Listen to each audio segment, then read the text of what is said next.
नमस्कार, मैं हूं आपका दोस्त विजय विद्रोही। आप देख रहे हैं हमारा खास कार्यक्रम विजय फैक्टर।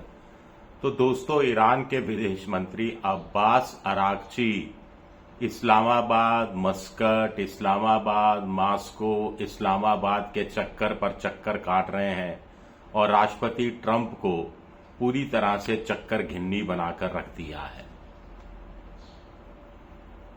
पुतिन से मिलने से पहले इस्लामाबाद आए थे अरागची।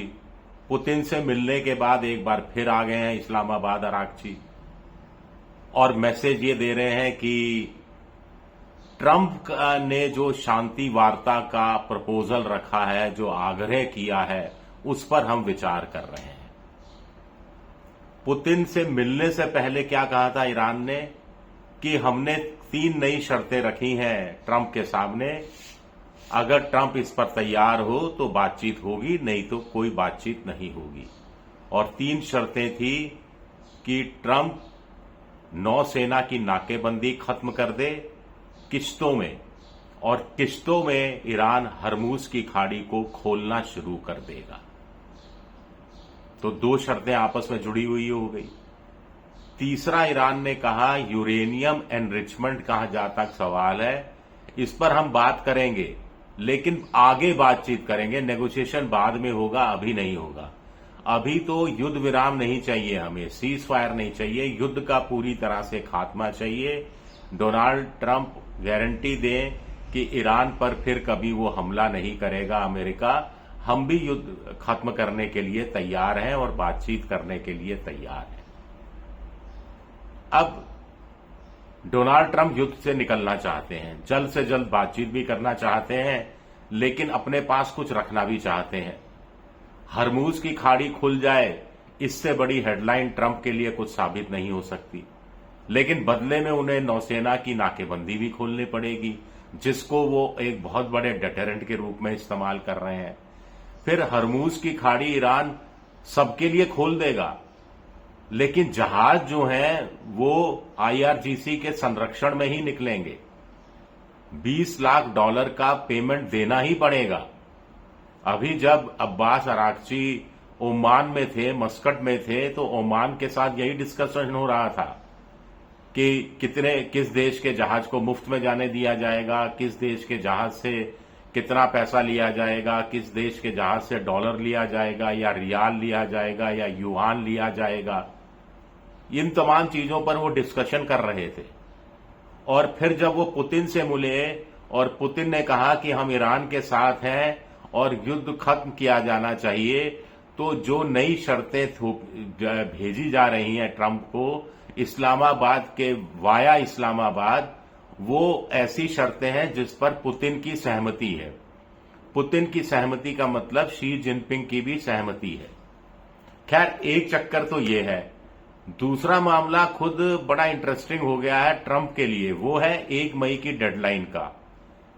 28 फरवरी को अमेरिका ने हमला किया था ईरान पर, तो वहां पर जो राष्ट्रपति को जो एक एक्ट है, जिस वॉर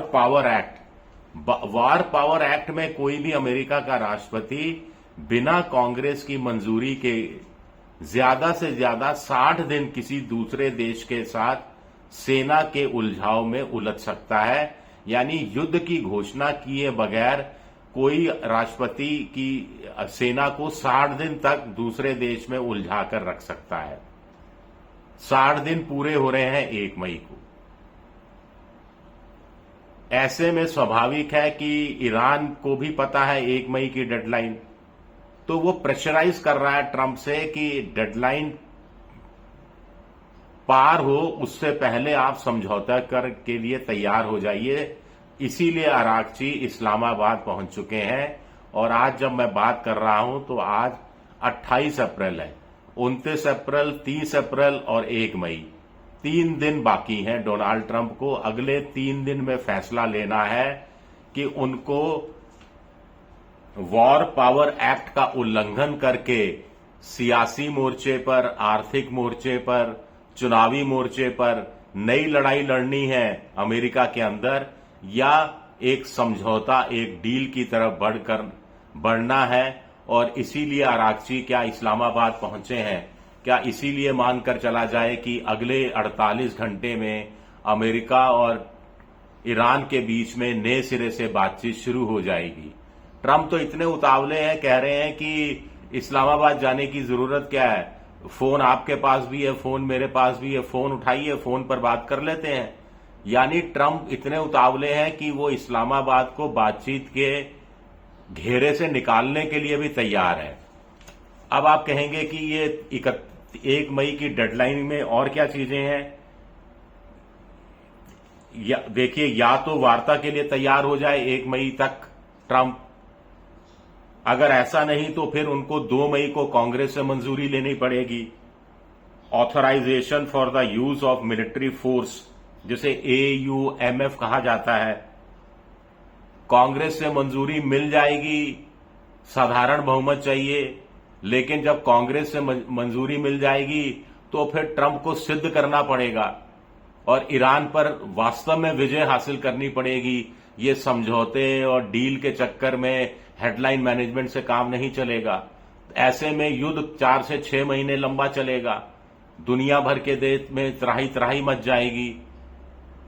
4-6 महीने में अमेरिका को अपने हथियारों का जखीरा फिर से खड़ा करने में तो मदद मिल जाएगी, लेकिन ईरान पर फतेह हासिल करनी है तो बूट्स ऑन द ग्राउंड, यानी अपने सैनिकों को ईरान की धरती पर उतारना पड़ेगा। वो बहुत बड़ा राजनीतिक जोखिम है। अब ये भी हो सकता है कि डेडलाइन 1 मई को खत्म हो जाए और ट्रंप चिंता नहीं करें कांग्रेस की मंजूरी लेने की और चलने दे जो चल रहा है। इससे लीगल खतरे पैदा हो जाएंगे, लोग कोर्ट कचहरी अदालतों में चले जाएंगे। क्या ट्रंप वो जोखिम उठाने के लिए तैयार हैं?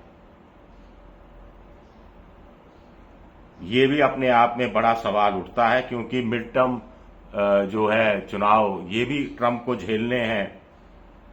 रिपब्लिकन पार्टी 2028 में अपना जो राष्ट्रपति के लिए जो नया उम्मीदवार चुनाव मैदान में जेडी वेंस के रूप में शायद उतारना चाहती है, उसकी तैयारियां को भी झटका लग सकता है। तो कुल मिला के ईरान ने इस मोर्चे पर भी बुरी तरह से उलझा दिया है। ये कहा जा सकता है कि ऐसी जलेबी बनाई है ईरान ने कि ट्रंप के पास 31 मई तक का समय है, या तो उस जलेबी का रस चूस लें या फिर एक बार फिर एक लंबे युद्ध के लिए जूझने के लिए तैयार हो जाएं, जहां अमेरिका की जनता साथ उसको देती हुई दिख नहीं रही है, नाटो के देश साथ देता हुआ दिख नहीं रहे हैं, जहां खुद ट्रंप का साथ नहीं दे रहे हैं, युद्ध को लंबे खींचने का उनका कोई इरादा नहीं है। तो एक गुगली में फंसा दिया ईरान ने। ईरान के लिए कहा जाता है कि वो नेगोशिएशंस में डील करने में भारी उस्ताद है। चलिए देखते हैं आगे होता है क्या। शुक्रिया।